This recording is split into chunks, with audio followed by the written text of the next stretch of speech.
I got in front of the red light. I took a methylene blue and oh my goodness, I felt like I was bouncing off the wall. It's what helps make your pants blue. But then it was kind of like a happy accident. So they discovered underneath a microscope that it stained very well and that it was antimicrobial, anti-malarial.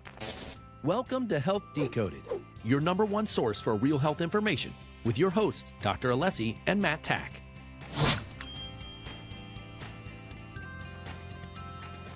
Hey, Health Decoded listeners. Dr. Alessi here. Let me ask you a serious question. Are you tired of waiting until something goes wrong to finally see a doctor? At Alessi Functional Health, we take a different approach, the right approach. We believe true healthcare isn't about chasing symptoms. It's about preventing them in the first place. That's why we created the Alessi Total Care Program. This is a functional medicine-based membership that gives you proactive, personalized care year-round. You'll get access to comprehensive blood work and functional testing, custom doctor-grade nutraceuticals, deep discounts on labs, protocols, and follow-ups, as well as 24/7 direct access to your doctor, not just a 10-minute checkup that ends with another prescription. And here's the best part. As a Health Decoded listener, you'll get your first 3 months completely free when you sign up for an annual membership. That's on top of hundreds in savings already built into the program. This is your chance to take responsibility for your health and join a movement that's redefining what primary care should look like. Head on over to alessifunctionalhealth.com, click on our services tab, and go to Total Care. Learn more about this program and claim your exclusive podcast listener offer. Your health is your greatest asset. Let's protect it proactively. So welcome back to the Health Decoded podcast. Listen, folks, we have a special guest again on for the second time, but I get to interview him this time. We get to talk about a little bit different things that we honestly, I don't think we've really honed in on probably lately in our Health Decoded side. I know we talked a little bit about Full Fueled. We brought on some really cool guests, Jay Campbell and various things, but Carter West he really has a cool background in this and really geeks out. I geek out about it, but we're going to talk about all things biohacking. Yeah. I think it's, I struggle with the word biohacking, honestly. Me too. I think it's biooptimization or bioharmony, because the reality is like we're always aging. The reality is you're not hacking your aging, but there is like a harmonization to it. And that's kind of like where I gear towards the harmonizing piece. So we're going to talk about maybe a little bit bioharmonizing. I guess one of my friends, he said, talking to your body intelligently. Talking to your body intelligently. Yeah, instead of biohacking. I love that. Yeah. I love that. Tomato, we're talking about it. And I think we're going to talk about some really cool stuff. But, one of the most important things, I guess we'll start that people tend to overlook a lot is sleeping. So let's spend a couple minutes just on, various things that you maybe hacked into recently where you've optimized your sleep a little bit. Yeah. So sleeping is actually an active problem that I'm currently working on. I would love to get more into like the PEMF mats and cooling and stuff, because that's something that I struggle with in my bedroom here in Florida is temperature. But if there was one thing that I did that actually helped out my sleep, and if anyone were to say, hey, Carter, what's your favorite biohack ever? I love mouth taping at night. So I've read literature, I've read books just about nasal breathing. Think of it as a muscle that you go to the gym to work out. If you don't use it, you lose it, right? So you get better quality of oxygen going through your nose that is able to better supply to the rest of your tissues throughout your body. So I just put tape over my mouth and just say, use this and use this only. So, and then one thing too is, I don't know if you've ever seen those nasal strips where like you put them on and then it dilates. Like I feel a difference when I use those when I sleep, and I've actually used them for working out. And when I work out, it's a game changer. But yeah, so I'll do the nasal strip and the tape, and that's probably my two favorite things for sleeping. That's awesome. So the one example I love always giving of breathing through your nose, right? And why the importance of it. Mm-hmm. So if you take something like if you take water, right? And there's just a bunch of dirt in the water, let's Yeah. say. And then you put a filter over that water, and then you have a new cup, right? Mhm. And you pour that water with the filter on top, and it catches all that dirt and all that biome and whatever it is, right? Mhm. That's what essentially your nose is doing when you're breathing through your nose. There's a lot of filtering mechanisms that it's capturing before you're breathing it in. Your mouth doesn't have that filtering mechanism. So typically, if you're a mouth breather, you're probably more susceptible to getting sick and Yeah. getting more colds. And so it's more of like an immunization component Yeah. when you're breathing through your nose, is that you typically stay healthier. Yeah. One other thing that I would like to capture is that I do it for a mechanical advantage. So mechanical meaning structure. So a lot of times when we breathe through our mouths, a lot of bigger people kind of do that. So like it'll add on some tissue, and then when you're bigger, like it'll occlude the throat a little bit more. And then what it does specifically in your mouth is there's the palate. It will shrink the palate a little bit more, and then the teeth start crowding. So one of my favorite reasons for nasal breathing, putting tape over my mouth, is so that way I can maintain a wide palate, and so that way my teeth don't crowd. You That's know, so awesome. like if you want to I be love it. healthier, yes, do that. But if you want to look good and keep your teeth straight, that's why I would do it. So maybe for some people, they're more moved by how do I look better? Superficial. Yeah, I like it. I mean, I'm a superficial person too, Yeah. but Aren't we all? Aren't we all? Hey, I think it's one of those things where, like, you honestly, everyone would want to say, like, hey, I want to look good, right? Yeah. That's the point, I think. I've been thinking about this a lot more recently, that I think statistics say, like, after the age of pretty much 21, Mhm. is that no one will ever live into a body that they actually truly love or admire. How sad is that? And that's domestically speaking here in the Yeah, United States, that overwhelming majority of people will not be in a body that they actually truly enjoy. yeah, And those are some of the small things. Like, your face is something that you look into every day, yeah. that you want to make, like, I want to look good, right? I want to look in the mirror and be like, hey man, you look good today. So you look good. You I are can a tell winner. you look good. Make sure you're doing Yeah, affirmations while you're doing that too. that's right. That's right. So let's segue into this, because I think sleep. All right. So closing your mouth, like, I've actually started utilizing, I was a mouth sleeper. And then over the past month, I've actually started using a CPAP to just inject air into Oh, my nose. Right. mhm. And that has forced me to shut my mouth. Like, you literally, when you're using a CPAP, it kicks air up. And if I open up my mouth, air's just blowing out my mouth.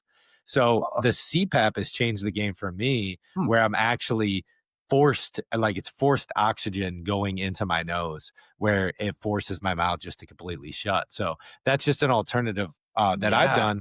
But segueing off of that, I've seen more energy throughout the day. Mhm. So, like, I've seen, like, that sleep performance then comes to daytime optimization. Yeah. And so there's a number of different things we can talk in daytime optimization.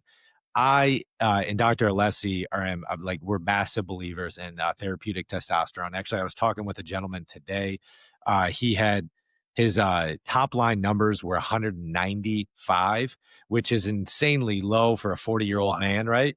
I honestly don't know how he even functioned. Mine were actually at 267, when I was like, dude, I am taking charge of my health. Like, Yeah. I'm taking it from here, right?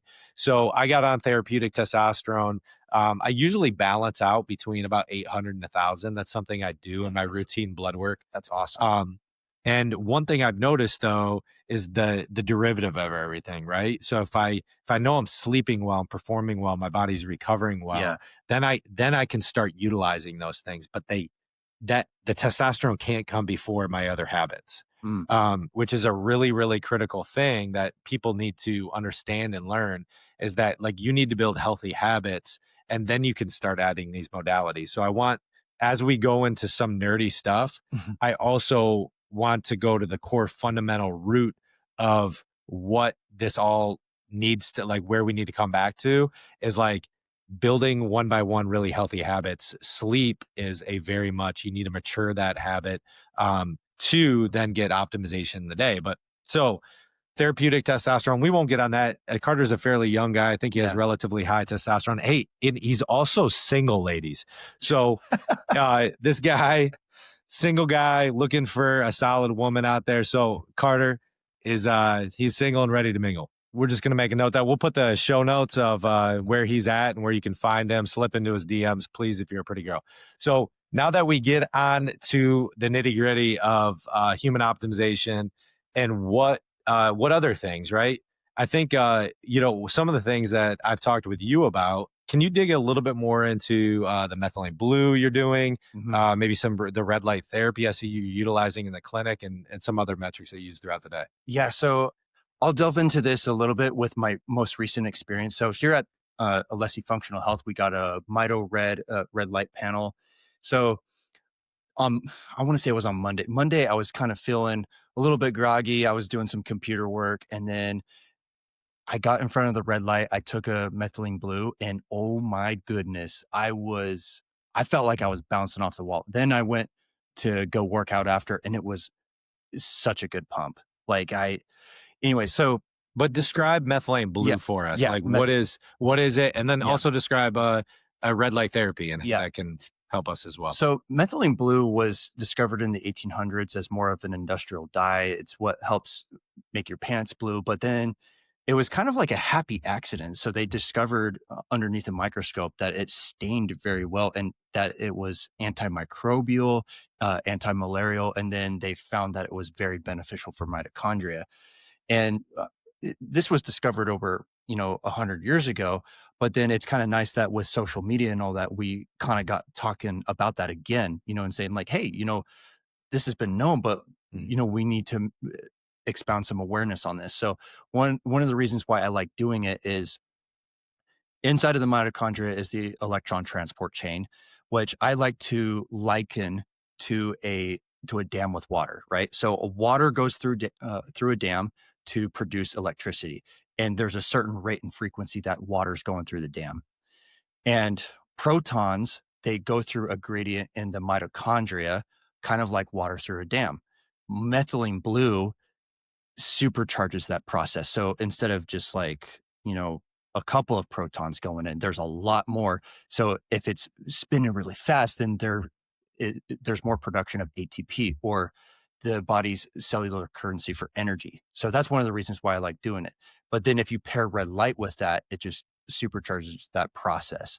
I learned about that at a ACA symposium for the Diagnosis and Internal Disorders chiropractic group, which I'm really fond of, and the guy lecturing there said that, and I was like, okay, this is why I got to pair them together. So that's why I felt like I was supercharged. The red light panel is really good for boosting circulation, reducing inflammation. Probably my favorite reason for red light is I notice a big mood difference. Mhm. Just as a student, like I'm about to graduate chiropractic school in December. I love anything that boosts my brain, gives me a cognitive edge. And I Mhm. feel like red light therapy does it. And even just while I'm here at, Alessi Functional Health, like I'll just be in front of that red light panel for at least 5 minutes Mhm. and I notice a big mood change. So yes, it has mechanical, structural, it can help out your muscles with recovery and your soft tissue, but use it for your brain, please. Like that's something that I swear by. Yeah, that's exactly. I mean, anytime you can reduce inflammation in the body is just always going to cater towards better enhancement from a neuroplasticity standpoint within your brain, right? Mhm, You're going to operate more on all cylinders. And then the other component of that, cardiovascular health, right? mhm. I think those are the two major things that I'm a big Peter Attia fan. Yeah, And yeah, he's a good guy. his measurables on what actually lifespan looks like, Mhm, instead of lifespan is actually produced by health span, right? It's not mhm, actually the number at which you live. But one of the previous podcasts that we just launched is becoming that athlete of life. And mhm, I think this is a component of that. It absolutely is a component of that, where putting in these just like small modalities, whether it be methylene blue, whether it be red light therapy, or just like as a common function that you do on a weekly or even daily basis, that inflames less, takes the inflammation out of the body, and allows you to just look good, feel good, and play yeah, good. I keep it that simple, right? I just go back, like, doesn't everyone want to just get back to that? Look good, feel good, play good. amen. And so that's my motto, is just doing that, right? And so, like, what is one thing you can focus on over the next 90 days of just intentionally incorporating that? It could be red light therapy, it could be a methylene blue, it could be looking at getting your blood work back, becoming more educated so Blood that work. you can really dial in though just maybe small nutritional deficiencies that you might have, right? One thing for me specifically that we've catered to a number of podcasts on, but is just getting an adequate amount of protein in on a daily basis. So for me, my goal is always 225 grams of protein. A How, lot of how do I protein. do that? I do that in a number of different ways, but mine's going to be a shake in the morning. I'm going to build some carbohydrates in there, always whole food, bananas, strawberries. Are typically my choice when I incorporate that in, maybe Mhm. the little almond butter. You have to, with almond butter, I always worry about the oxalates a little bit slightly because I eat and the bananas. But one thing is that if you're incorporating some level of resistance training into it, that should never be like a true issue. Your body should be Oh. releasing those. Hey, have you ever dug into oxalates, by the way? Yeah. Well, so I kind of follow more of the carnivore crowd, and Okay. the only thing I really heard about that was like the dark leafy greens and stuff, and even like yeah, I actually did not know that about almond butter. So thanks for sharing. Almonds have a little bit. Yeah. Bananas actually have the way you measure Yeah. actually oxalates is pretty wild. So like after you eat spinach, if you have a tingling sensation in your mouth where there's like Oh. small, like you feel like there's small cuts going on, those are the oxalates at play. Huh. So that's actually working against productivity within the body. So that's just something to be educated about a little bit. So I always process and think a little bit differently when it comes to where I'm incorporating my carbohydrates. So mostly a smoothie, but like, what else are you digging into? Because that was actually a question that I had for you. Is like, Yeah. what do you personally focus on with nutrition? So you went into the smoothie. What else are you doing? Yeah. So for me, this goes back to the previous podcast, Athlete of Life, right? Mm. And so I think, everyone should program in. I don't care if you played sports or not. I think sports are a great analogy for Yeah. life, Mhm. right? The athlete is just you becoming better, right? Yes. And so for me, I have what I call my in season and out of season. My Mm. in season is when I'm a little bit leaner. Mhm. And so I'm doing a little bit more cutting. I'm lower on the fats and carbohydrates. I'll be very strategic about my fat intake, high Mhm. protein. Yeah. And so that's when I'm leaning the body up. I'm actually reducing my body fat. Um, I typically probably am going to feel like a Mhm. little bit more better in that region, but I'm also going to be a little bit hungry. I'm Yeah. very primitive in nature, right? I'm going Mhm. to be, because I'm not eating as many calories. Yeah. My out of season, right, is typically filled with a little bit denser weights in the weight room. So I'm going to be lifting a little bit heavier, but my caloric load is relatively high. Yeah. So I'm packing on weight. Right now I'm in that. So I'm actually about 215, 220 right now. So I'm in that stacking phase, more considered out of Yeah. season. And I'll do that for anywhere from Mhm. 2 to 3 months before I go back in season. In season, I'm going to cut. I'm going to look a little bit more shredded. Mhm. So I treat it that way. And that's just for me to play little games, right? Mhm. I'm the athlete of life. I want to get a little bit better. And so that's how I'm going to just incorporate when I'm truly in this like stacking mode. My caloric intake goes up, but I'm still hitting my protein target. Heck yeah. I have a question for you, Mhm. Matt, because Yes. this is a nutritional question. So Mhm.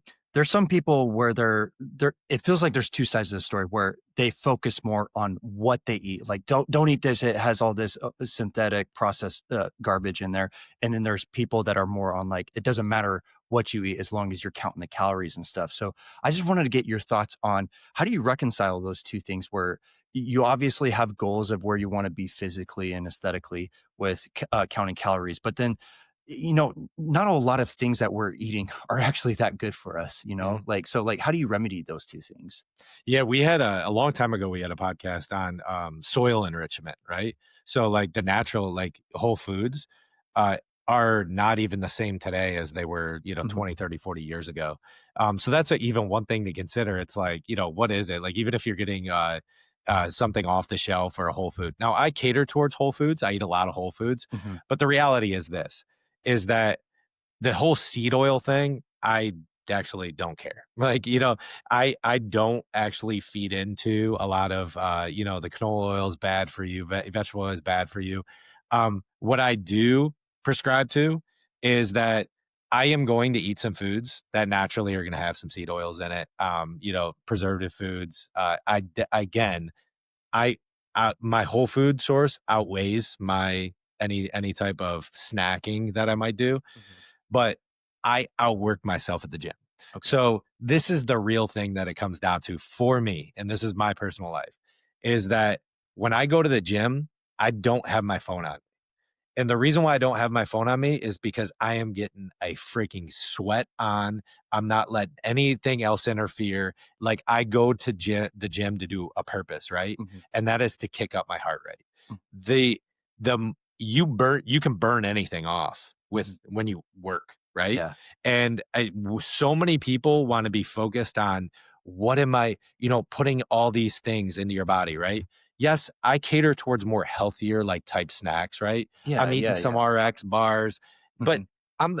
dude, the Cruncher potato chips are phenomenal. Like the jalapeno potato chips, like get me every time. Like I love them, but the reality is, I'm not freaking eating the whole bag, right? Yeah, I'm eating some of those. Those are some things that I do eat. yeah. Um, but the fact of the matter is that we need to be more keen to like how efficient our workouts are. Mhm. What I've seen, and this is not anyone like to attack anyone that like, hey, going to the gym, like I went to the gym today, but it's like, then what did you get out of that? What did you actually Yeah. do? And so this is for me. Like, would I say I have the healthiest diet, especially right now while I'm stacking, healthiest diet in the world? I would say absolutely not. But the reality is that my heart rate it significantly goes up every day because I attack the gym with a purpose. My phone isn't there. I'm not texting anybody while I'm going through resistance training.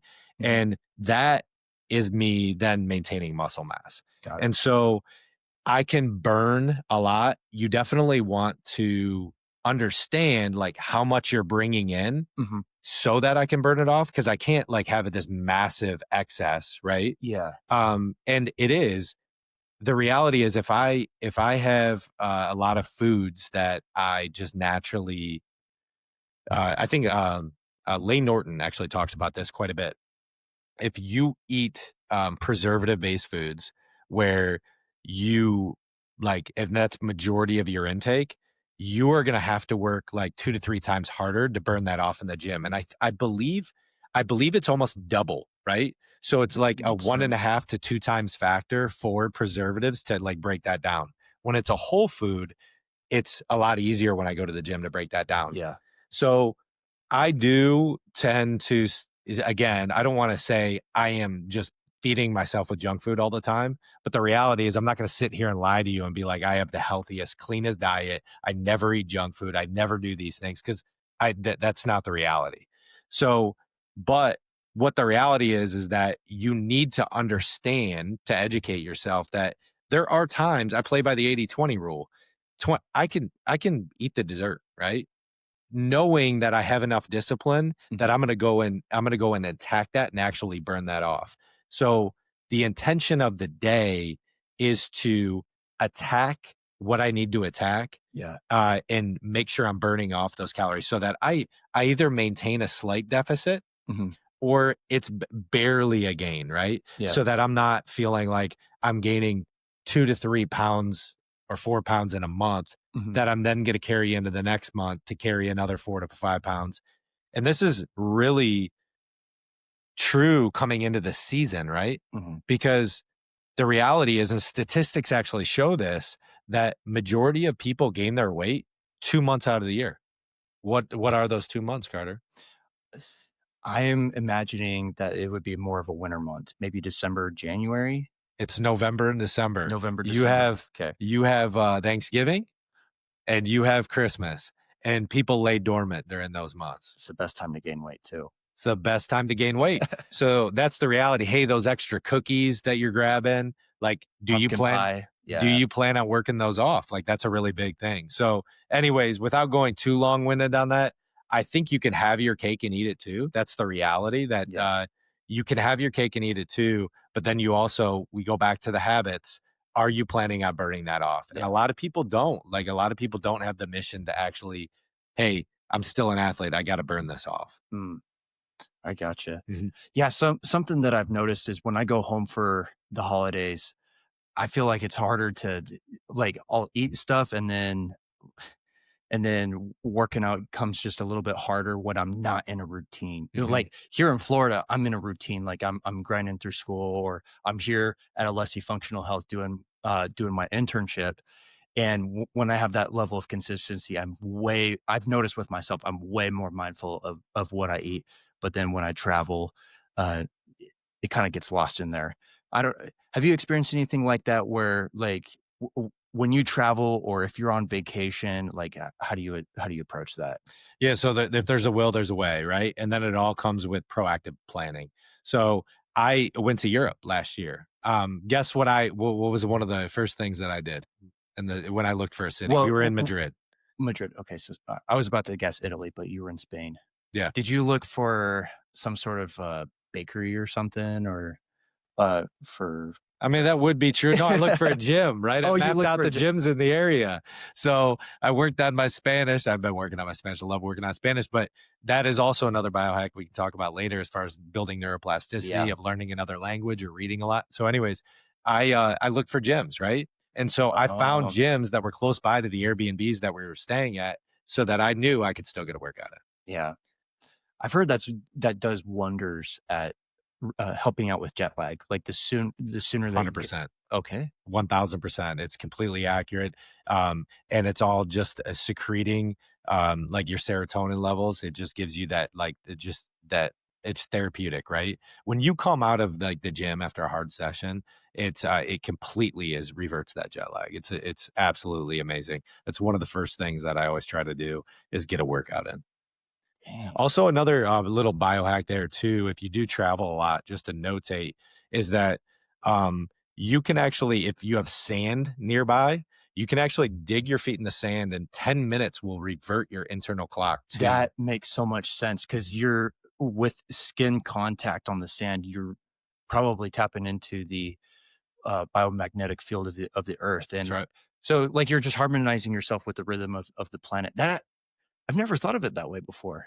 It's Yeah. wild. It's wild how Wow. the body works. So yeah, it's intentional grounding, right? Obviously, the softer the system is that you have underneath you is just naturally going to magnify, and you're going to connect with the earth, and then the just the time clock shifts. But I would say working out is still probably one of the best, if not the best, to actually revert that time change if you're traveling to Europe or vice versa. So that's a really good one. Another thing that I wanted to tap into though, which I think is really critical for specifically to like in today's today's environment Mhm. of like how we operate. Mhm. Um, and it's that idea going back to people might not think it's a biohacking, but one of the things that I've built to my repertoire is Duolingo and learning Spanish. Yeah. And so it has forced me to really like it's uncomfortable at times, right? Mhm. And then I have to try to expose myself and uh talk to other people that only speak Spanish. But what I've found is like that motive in and of itself is like creating this neuroplasticity of like where I have to really, really like dig into the brain. Like when you have to think of words and then Mhm. conjugate and feel like you're conjugating, it is so extremely difficult. It's more difficult than like lifting a heavy weight, where you feel like you're going into just like the absolute lowest synapses of the brain, right? Yeah. To try to gear that. And when you can do that over and over again, how the inner workings of the neurons of the brain and your feedback loops that just are created out of that, how much that has helped me. Do you work on anything like that, or do you find that in reading or anything like that? Yeah, I find that mostly with for me, reading, meditation, breath work, those are great ways to promote neuroplasticity, build new synapses in the brain. Journaling can really help out with that Mhm. too.